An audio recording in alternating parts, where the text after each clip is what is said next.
This is CBC Winnipeg News. And lunch hour just got extended by like 5 minutes. We're here today to make history. A crossing decades in the making. People legally cross Portage and Main above ground for the first time since 1979. Good evening. Thank you for joining us. It has been nearly half a century since people could walk across the iconic intersection, and this morning it was officially reopened to pedestrians. The corner has been the topic of fierce debate over the years, but the mayor says reopening it is a step toward revitalizing the downtown. The CBC's Mike Arsenault walks us through it. I'm just crossing the street. No big deal, right? Except crossing the street at Portage and Main is a big deal because the intersection's been closed to pedestrians for 46 years. Now, after decades of debate and a divisive plebiscite vote in 2018, the intersection's open to the public once again. We're officially reopening Portage and Main to pedestrian traffic. A crowd of hundreds rang out in cheers as Mayor Scott Gillingham officially reopened Portage and Main. He says the corner is an important piece of Winnipeg's history, and opening it up is a step towards revitalizing downtown. It's not the answer to all of Winnipeg downtown challenges, but it's important for the progress that we are making, step by step, block by block, to build a downtown for everyone. The intersection was closed in 1979, also with the intention of revitalizing the area. An underground retail space was built, the intersection was barricaded, and it remained that way up until Friday.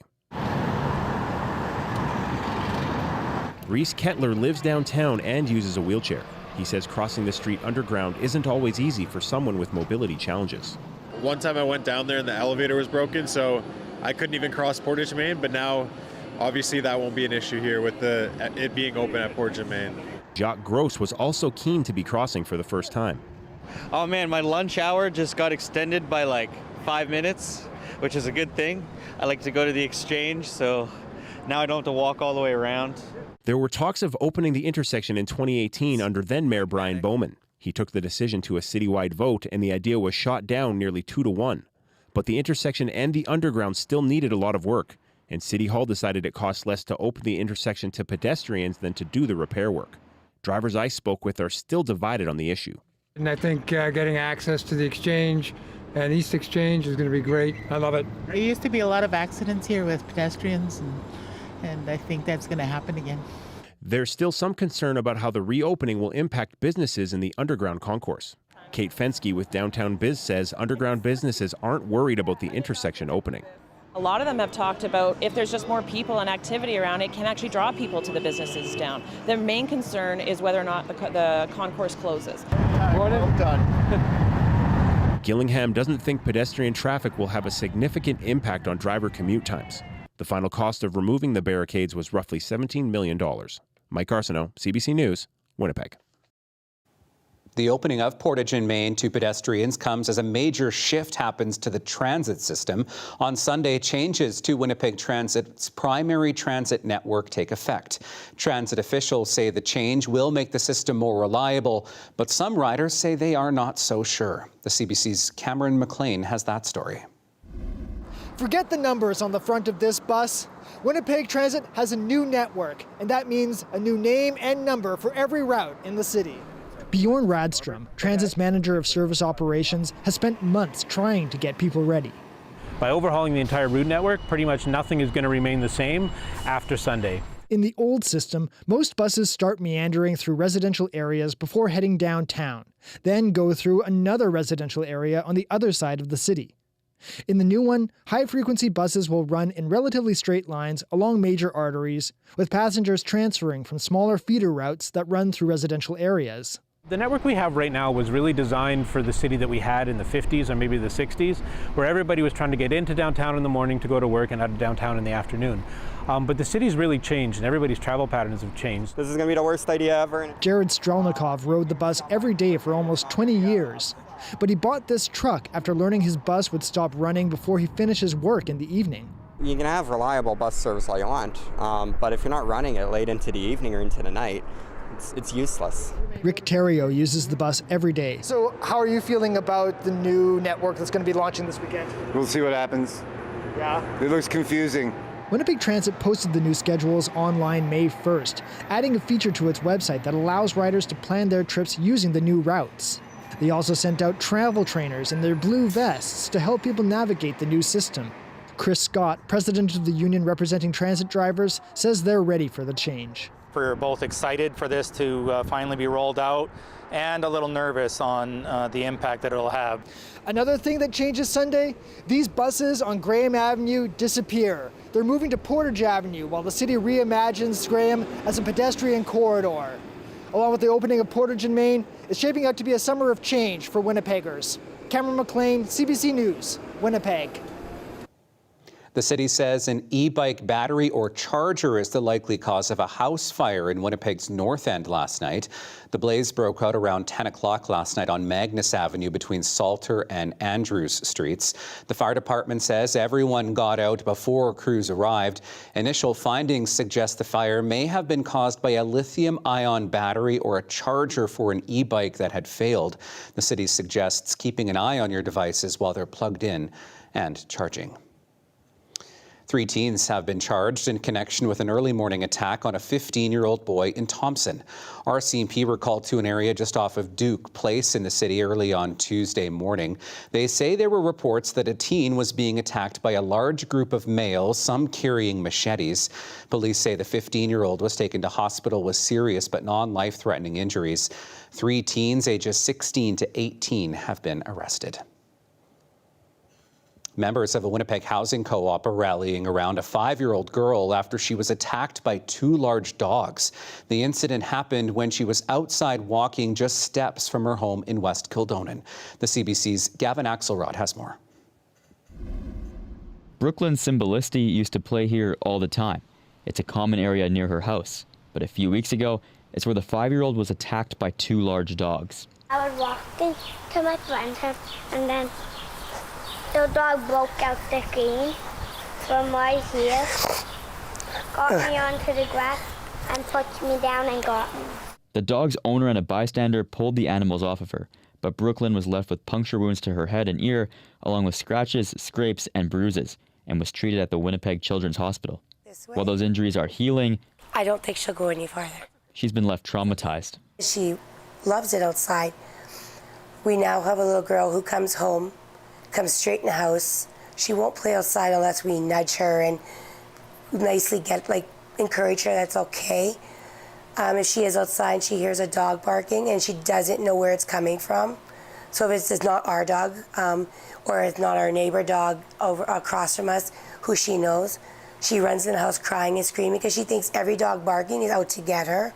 The incident was reported to Winnipeg's Animal Services, but Symbolisti isn't satisfied by the response. Someone has to be held responsible for this, and I'm sorry, my 5-year-old was walking by. She didn't antagonize them. She doesn't even look at them.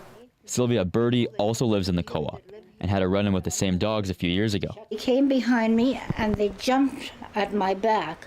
They knocked me flat on my face here, ran right over me, down the basement, looking for the cat, which they couldn't find because she hid so well. 94 residents of the co-op recently signed a petition calling for the dog's removal. It was presented to the co-op's board.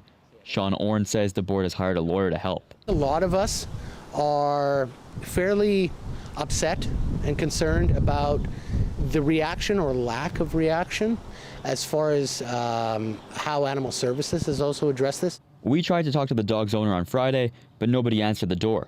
The city of Winnipeg is investigating. They say they've been in contact with both parties and are aware of a previous incident involving the dogs. Meanwhile, Brooklyn's mother is determined to see her daughter playing in the common area again. Gavin Axelrod, CBC News, Winnipeg. Well, another decent day, at least here in Winnipeg. We have started to see some severe weather in parts of southern Manitoba, though, in parts of the west. Meteorologist Colette Kennedy is keeping an eye on our weather tonight. Colette. Thanks, Riley. Yeah, it is a busy night in the Weather Center. We are looking at some active weather. And, you know, as we go through the evening and even the overnight hours, some of the watches and warnings will be fluctuating. So you want to remain sky aware and know what's going on and don't be caught off guard. We had some warnings earlier in certain areas like Riding Mountain West, and those have been shifting. And for now, we're into severe thunderstorm watch. So conditions favorable for severe storms to develop. And when we see those, we're talking about some torrential rains, possibility of small hail, and some damaging winds in there as well. So you can see as we got into the later afternoon and early evening hours, as things have sort of been flaring up and we get more widespread. I know I'm showing you partly in Saskatchewan, but what's been happening and pushing over the border with that occluded front and coming into southwestern Manitoba. So overnight tonight, scattered storms, 17 degrees for the low, 19 tomorrow morning. Most of it should be drying out. We'll say partly cloudy, probably more of a mix of sun and cloud. And then by afternoon, we got to watch out for some isolated storms. A warm one on tap too, 29, feeling like we're in the mid-30s. All right, thanks, Colette. After the break, how a Winnipeg man went above and beyond for a friend he hadn't seen in decades. That story when we come back. Stay with us.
How far would you go to help a friend out? Maybe you would buy them a meal, let them crash on your couch for a bit, give them the shirt off your back even. But what if it were a friend that you hadn't seen in decades? One Winnipeg man went above and beyond when he donated his kidney to a friend in need, a friend that he hadn't seen since high school. The CBC's Matt Humphrey brings us the story. It's not that bad a scar. No.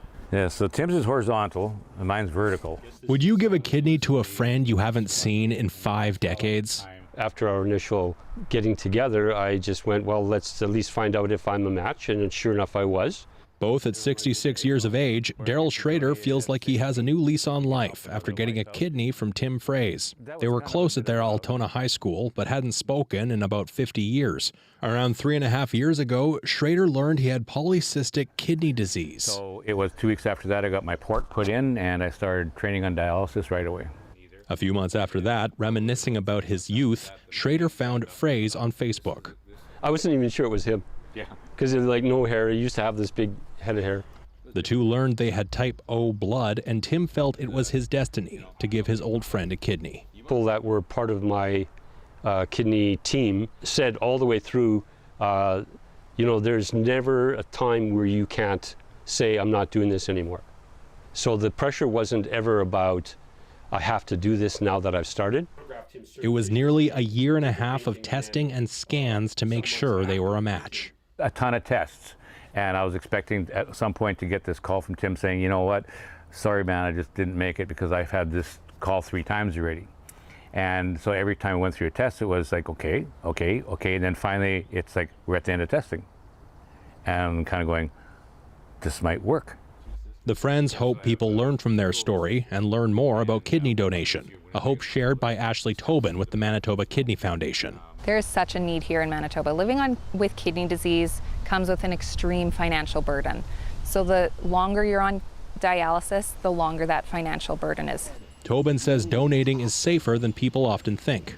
A lot of people can be born with one kidney and not even know that they were born with one kidney. So you can live a fully functioning life with one kidney. You'll lose, on average, about 80% of your kidney function before you'll start to kind of feel that something might be going on. With dialysis a thing of the past, traveling is easier. I think you and I going on a road trip would be a very good idea. Oh, absolutely. Yeah. Absolutely. We can go crazy, go to like Minot. Are you sure you want to go down the States? Well, it's just tiptoe across the border and get the hell out of there. Matt Humphrey, CBC News, Winnipeg. Several outstanding Canadians will be recognized next week with the country's highest civilian honor. This includes Winnipeg sportscaster Scott Oak, who has dedicated his life to addiction recovery. He is one of those who will be officially named members of the Order of Canada in a ceremony on Canada Day. Also being recognized are Vancouver-born actor Ryan Reynolds and Nova Scotia's Heather Rankin. That ceremony will be part of the Canada Day noon celebration at LeBreton Flats in Ottawa. Meantime, lots of options are available for Manitobans who want to celebrate Canada's birthday. The Forks is offering activities including a basketball tournament, dance battles, as well as food trucks and live music, of course.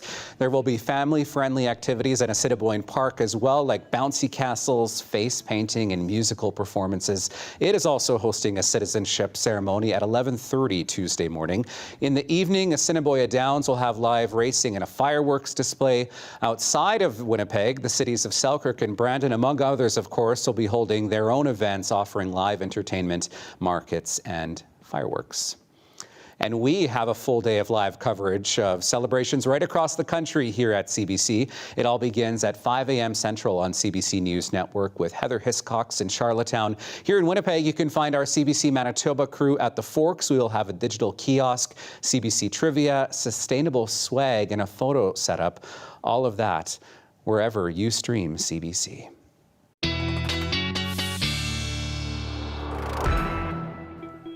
All of that coming as school is now out for the summer for students across the province. Lots of families will be getting out, particularly this weekend with the warm temperatures we've been seeing. But we have seen some active weather. We had a tornado warning in place earlier in the afternoon for Riding Mountain West between Roblin and Russell. Let's get back to meteorologist Colette Kennedy now.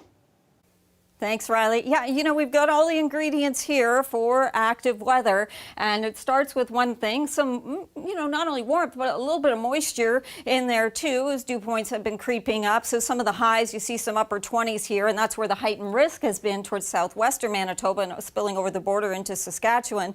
And so we've got the heat, but then we also have a lifting mechanism. So that frontal boundary passing through, crossing the border, and as it does, that helps for those thunderstorms to develop, and so the risk with some of them being on the stronger side or developing to the stronger side, something we have to watch for. And also there's a little bit of upper level support with the jet stream here. I mean, the main component off towards the east, but there's a little bit of extra push in the atmosphere, in the upper atmosphere there as well. So just checking out how things have been developing and spilling over the border and getting into some stronger storms, not just southwest, but kind of creeping northward a little bit too. And as the evening wears on, those track towards eastern Manitoba, and we see towards the Red River Valley and start getting into some of that development there. Then things will actually be winding down. It should be a dry start tomorrow morning. But as this continues to pass through and with daytime heating, and there comes that lift again, chance for getting into more isolated thunderstorms bubbling up later in the day tomorrow. So be kind of prepared for that and know what's going on. The risk in terms of the strength, a little bit diminished certainly from today. I've even put a slim chance, I have to say, into Sunday. So the moderate risk pushes towards southeastern Man and into northwestern Ontario, and it's not quite as strong as what it's been through the day today. So looking at some warmth tomorrow for sure, 29, feeling like 35. This will be later into the afternoon or early evening hours, okay? Sunday, I didn't put it on the icon, but no, slight chance there as well in the wake of that system, like a trough trailing behind it. Monday, yes, we have a chance. This is not a rain out all day, folks, and really important is that it's not a rain out when we're talking about Canada Day, and even into the evening, things are looking good for any plans. So 27 with mostly sunny skies, Wednesday 28, and again with mostly sunny skies. When I come back, we'll take a look at your provincial forecast as well. All right, thanks, Colette. Well, for decades, pedestrians have had to use the underground concourse to cross Portage and Main. That is until today. While convenient in the winter months because of the heat, there was also a bit of a time factor involved with all of the ups and downs and moving around the concourse. So if you're on foot, how much time can you expect to save realistically? Mike Arsenault times it out. I wanted to see how long it would take to cross Portage and Main above ground versus using the underground walkway. This iconic intersection was barricaded 46 years ago, and before today, anyone who wanted to cross the street had to go underground in here. I'm going to time myself and see how long it takes both ways.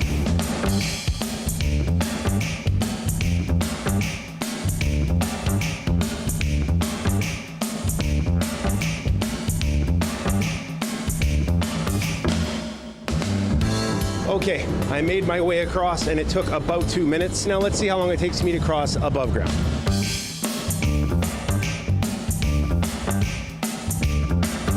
Well, there you have it. Above ground, it only took me about 30 seconds to cross the street. So people walking downtown are going to save a little bit of time when they need to get to the other side. Just remember to bring your jacket come winter.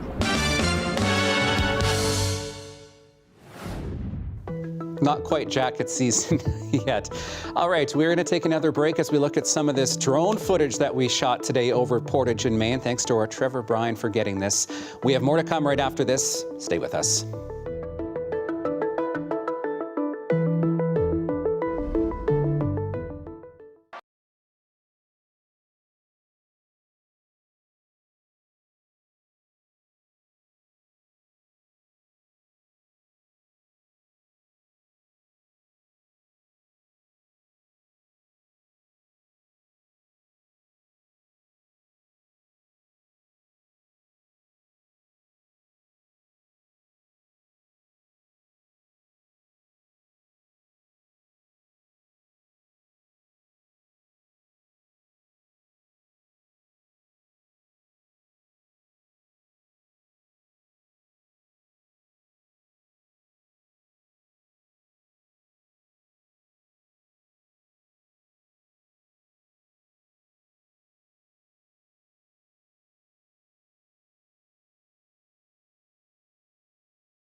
A new healing village for Indigenous women, girls, Two-Spirit and trans people is now open in Bel Air, Manitoba. The village has been a long-time dream for its founders and team, who celebrated its grand opening on the day of the summer solstice. CBC's Sid Sundance Horshig was there.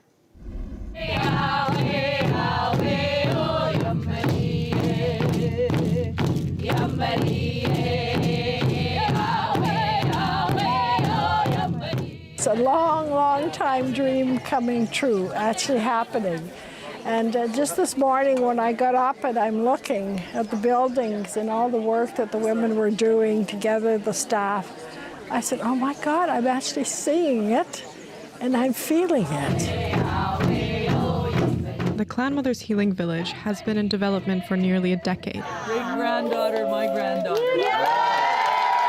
Last week, it finally opened.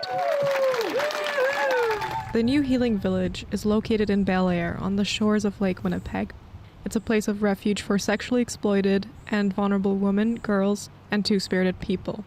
Our focus is on our most vulnerable, those who do not get opportunities and those who need opportunities.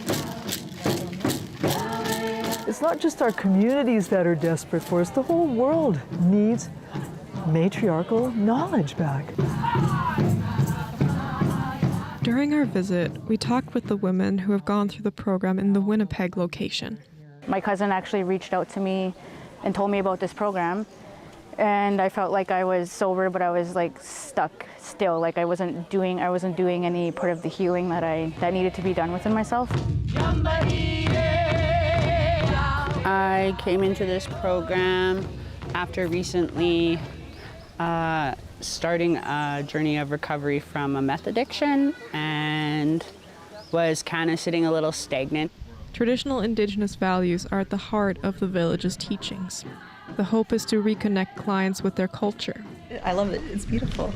The goal is to provide a safe and land-based space for programming to help the women on their road to healing. We're recreating a village that our ancestors had. The governance system was women, and now we've got this village going in a modern context. They're just very loving and caring and very, very supportive, which I've never had before in my life. So it was a little uncomfortable at first, but after a while, I just can't get enough of it now. It's actually really helped me a lot discover who I am truly and help me feel at peace with a lot of things easier. Many of the women who have gone through the program have turned around and built the structures that we see today. The project cost approximately $9 million. It was funded by the provincial and federal governments, several charities, and private donors. It finally hit me today, like walking into the elders' cabin and like seeing all the furniture and everybody just communicating and having a good time in there. I can't explain the feeling, but it's like I was sitting there and I'm like, oh, we built that from like the foundation up to the finish. And it's just a phenomenal feeling because of what we come from. And I never doubted in my mind that this vision would not come to pass, but my only desire was that it would happen in my time. The Elders Lodge, Ceremony Harbor, and Education Center are already in place. Future plans include more healing-based structures like a bathhouse and workshops for the women. I know that they will get the same opportunity and same love and the same care and the same support that we've been getting through them as well. And yeah, and that they just start their healing journey and get back involved in their culture, because that's very, very important. We'll never close the door on them. They can come back anytime. That's what families should be like. That's what communities should be like. This will be a spiritual home always for our people. Sid Sundance Horshig, CBC News from Bel Air. South of the border tonight, U.S. President Donald Trump has said he is cutting off trade talks with Canada immediately.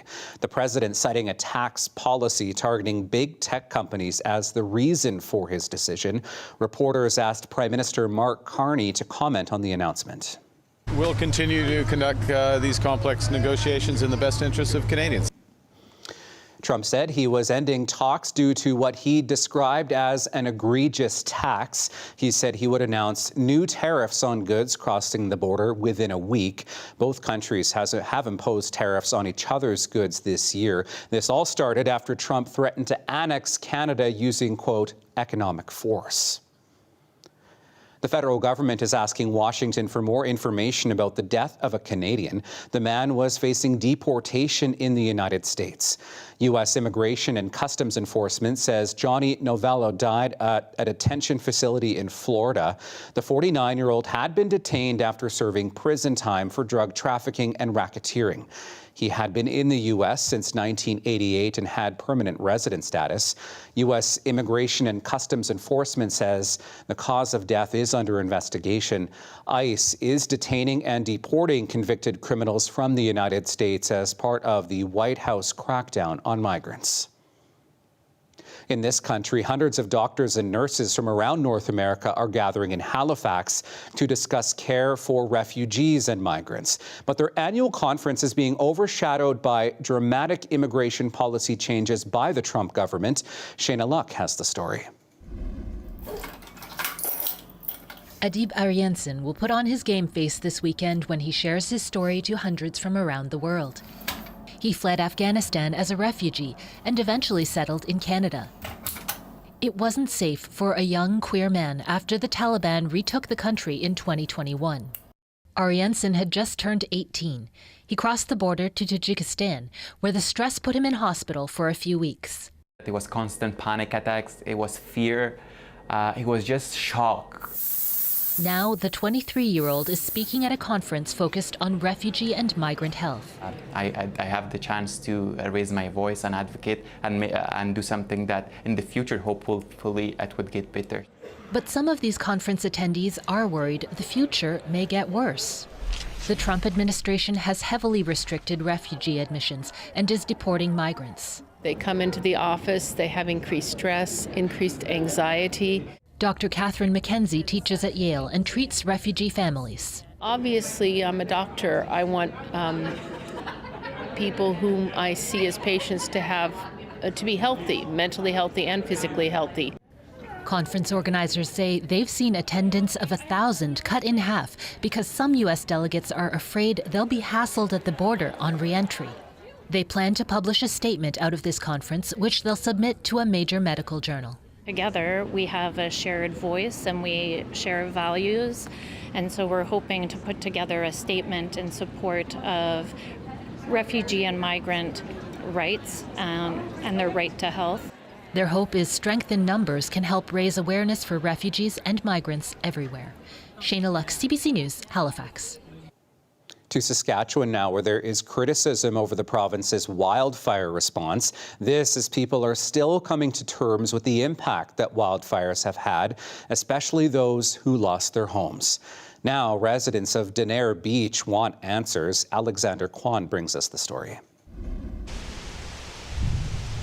The Wildfire took nearly everything my family has built over the past 25 years. What makes this loss even more painful is learning that it could have been avoided. Residents of Denair Beach say they've had enough, and the Northern Village's MLA says the provincial government failed to act as a wildfire swept towards the community. The folks standing here with me knew this fire was a threat to their community, especially with no rain in the forecast. And while both Manitoba and Saskatchewan declared provincial states of emergencies, only one of them picked up the phone and asked for help. More than 200 homes were destroyed in the community of around 700 people. Jennifer Heisert also believes the government dropped the ball. I don't want anyone else to experience the pain and loss that my family and I have endured. The Saskatchewan Party government abandoned us when we needed them most, and we cannot allow this to happen again. One man who stayed behind to fight the fires says things may have been different if the Saskatchewan Public Safety Agency provided more help. There was no extra sprinkler gear for Denair Beach or fire retardant drops or ground crews spraying fire retardant, none of that. Minimal extra fire trucks were deployed. So Denair Beach was left to burn. Getting answers may not come easily. The SPSA has not provided a public update since earlier this week, and the provincial government did not respond to CBC's questions on Thursday. The mayor of Denair Beach says cleaning up remains a priority, but that is posing its own challenges. A lot of stuff, nobody's ever handled that before in that capacity, so there's going to be a learning curve. Rebuilding Denair Beach will come after that, but residents of the village say in the meantime they're stuck waiting on guidance from the province. Alexander Kwan, CBC News, Regina. High winds and hot weather continue to fuel wildfires in Greece. Authorities there warn the situation will remain severe until temperatures cool down. Dozens of firefighters, supported by planes and helicopters, are battling the flames. Several residences in a coastal town near Athens have burned to the ground. At least 40 people there have been forced to leave their homes. Authorities believe climate change is partially to blame for hot weather across Europe in recent years. Greece has spent hundreds of millions of dollars to combat extreme weather events like fires and flooding. Tech giant Microsoft is doing away with its infamous blue screen of death. If you've ever used a PC at home or at work, you've likely seen this screen before. It pops up during unexpected restarts or tech issues on Windows computers. Microsoft announced the move in a blog post yesterday. Users beware, the error message board, though, will take on a different new color. The company says it is switching to a black screen later this summer on all Windows 11 devices. Coming up after the break, embracing fashion. As Pride Month wraps, we meet 3 Winnipeggers who share how they use vintage fashion to express their sexuality and identity. That story coming up. Stay with us.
Be unique, be fearless, be yourself, and look fabulous doing it.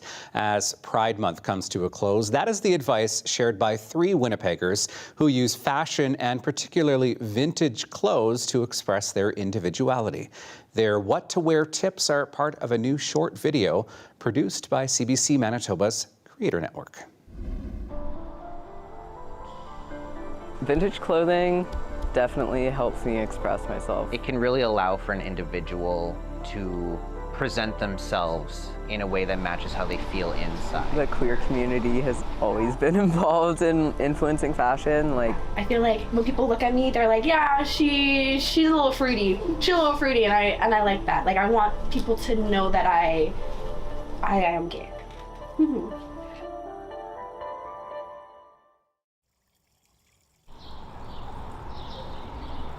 Hi, my name is Moss Queen. My pronouns are they, them. I'm a creative in Winnipeg. I'm also in a local band. I make music. I encourage everybody to just cherish your loved ones and the nature around us. I describe my style as I do really like vintage pieces. I mainly focus on color palettes and different textures and patterns. Are you ready? So there's this one that I've worn at a couple shows. I also have this mesh shirt that also has little sparkles all over it.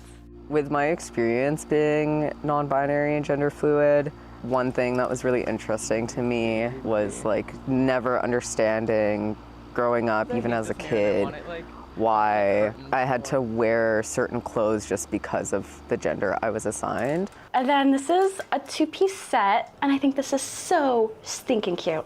Love to wear it. Hi, I'm Talia. My pronouns are she, her. I love vintage fashion, and I'm a lesbian. Discovering who I am, my sexuality, and my look. Middle school, that's when I really started to, experiment with my outfits. And then at the same time, I was like, maybe I do like girls a little bit, just a little bit, and obviously as I grew, it got more I like girls, I like men less and less and less.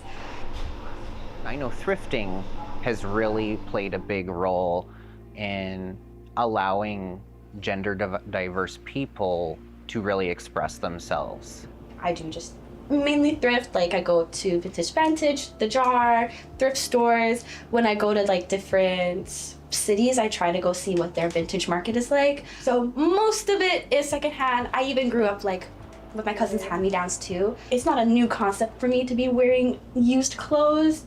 I like wearing used clothes, gives it another life, it's not just gonna go into a landfill or anything. And then even if it was broken, I can just fix it, Now, this has to be one of our favorite pieces ever. And that's saying something because we found some pretty incredible pieces over the last 8 years. It's an original 1950s 3-piece outfit. As a queer person my whole life, a really feminine boy, I felt really left out. And misunderstood for many, many years. Lots of bullying as well. We're definitely making progress towards it, dismantling gender roles. How I dismantle it is mainly through conversations and helping people I know understand that femininity and masculinity is more about how the person or the individual feels about it. It's just how you feel in it. Doesn't matter what you wear. However you feel, whatever you wear, I feel that's just you. That's just you, Don't dress for anybody else. Don't dress to impress anybody else. Do it for yourself, And this doesn't go for queer people. It goes for a lot of different self-identifying groups of people. We tend to kind of wear a uniform.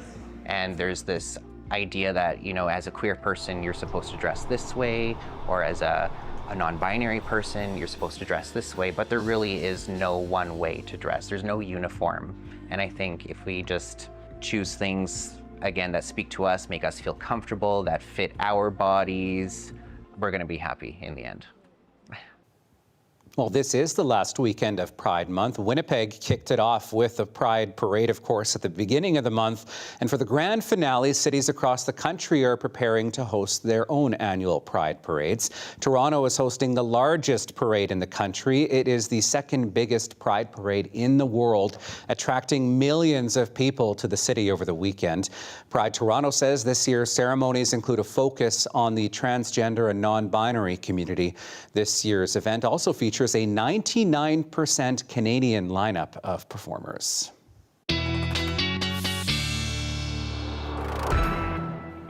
All right, time for a check on your Manitoba weather forecast. Let's get back to Colette Kennedy now. And Colette, you're talking about that risk of thunderstorms, and that persists as we get into Saturday as well.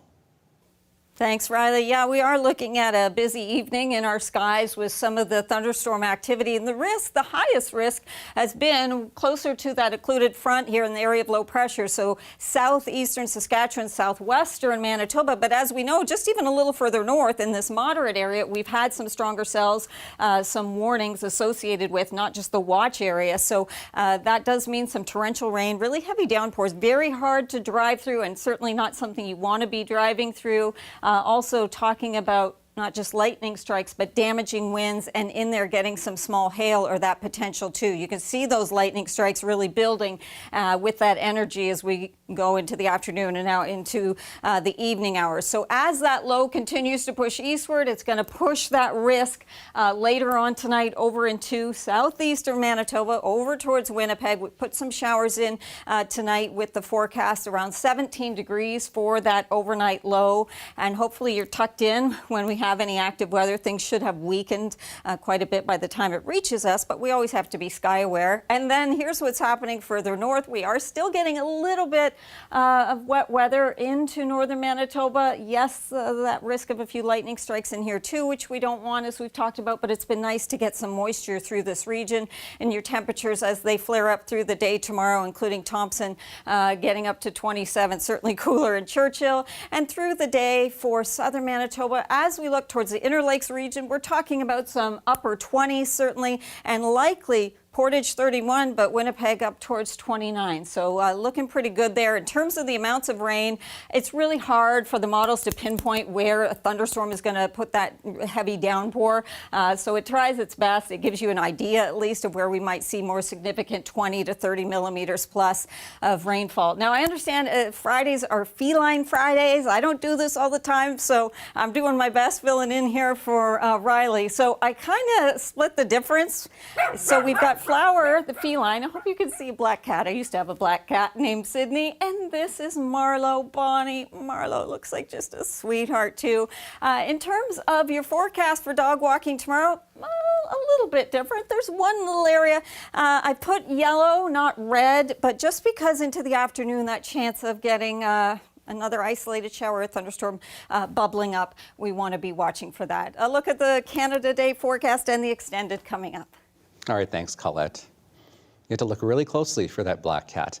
Well, as you saw earlier, Portage and Main opened today to above-ground pedestrian traffic, but whether or not people should cross amongst traffic has been a contentious issue over the years. A plebiscite in 2018 saw nearly 2/3 of voters say no to reopening the intersection, but in 1991, it sparked protests by those who wanted it reopened. Here now is a story that aired on June 20th of that year. We are here today to show the citizens of Winnipeg that we are not afraid to stand up and fight for our democratic right to have a choice to walk wherever we please. They came armed with picket signs and a blowhorn. A small group of protesters paraded across Portage and Main through noon-hour traffic.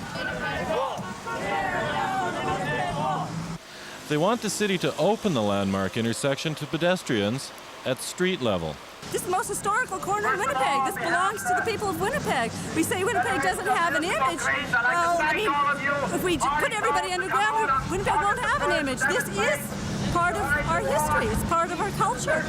They crossed one way, and then the other, and then back again. They're opposed to being forced underground to get from one side of the intersection to the other. The underground walkway funnels pedestrians through a maze of shops and stores. Well, I just don't feel that we should have to go into Trizic Corporation shopping mall every time we want to cross the street. The city closed the street to pedestrian traffic in 1979 to ease rush hour traffic. In June, they agreed to look at reopening the corner on a trial basis. Last month, they voted against it because of cost and a commitment to Trizac Corporation. But responsibly, I think, they thought, hey, you can't have a contract with somebody, sign a contract, ask them to put their money into redeveloping this intersection, then change the rules after the game. That doesn't satisfy the protesters. If you make a political decision for the right for citizens to be able to walk wherever they wish, then carry it out. City council is a failure, a fundamental failure. We need to replace all of them. The protest carried on until police arrived. That shut it down. As for the corner opening again, council says that won't happen, at least until the contract runs out, well into the next century. Grant Cellist, CBC News, Winnipeg. All right, still ahead for us, a Maple Leaf moment. How the Canadian Football League is showing unity and pride in our country. We're back right after this.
All right, before we get to Colette and the 7-day forecast, thought I'd show you the Maple Leaf moment the Canadian Football League is having.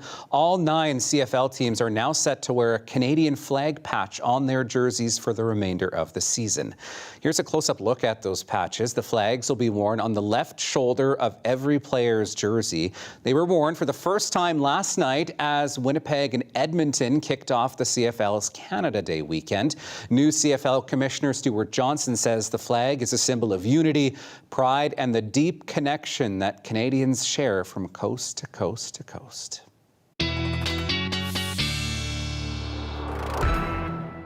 Thanks, Riley. Yeah, we want to remain sky aware as we go into the later evening hours and overnight because of some changing watches and warnings. But I do want to get into not only your 5-day, but your 7-day forecast. Really important. Oh, yeah, Canada Day is in there, but also starting summer for so many of our kiddos. So pretty nice to be getting into the weekend, but we do have to worry about a bit of active weather with some scattered showers and thunderstorms coming back in, pretty isolated, actually, I would say, into tomorrow afternoon. As we go through the weekend, temperatures nearly steady, 26 to 27, but also important, hey, Canada Day looking like we'll have mostly sunny skies. And so for now, let's hope that forecast holds. It's still a few days away, but showing dry conditions. For sure. Thanks, Colette, and thank you for the week.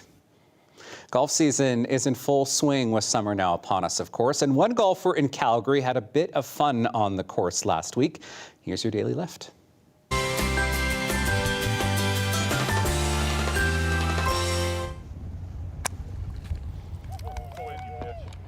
Get in. So he sure let everyone know just how excited he was to drain that chip shot from the water. It happened on the 4th hole at the Glencoe Golf and Country Club just west of the city. A beautifully executed shot at a pretty decent barefooted celebration as well. Oh, and by the way, in case you're wondering, the golfer's name, Mike Overwater. There you go. And that is our program for this Friday. A quick note for you, starting on Monday, as we have done in previous summers, our show at 6 will be going down to 30 minutes for the summer months to give us all a chance to maybe rest and reset a bit after the unrelenting news cycle. I will see you again on Monday. We leave you tonight with more from the celebration at Portage and Main as pedestrians started to cross. Have a wonderful weekend.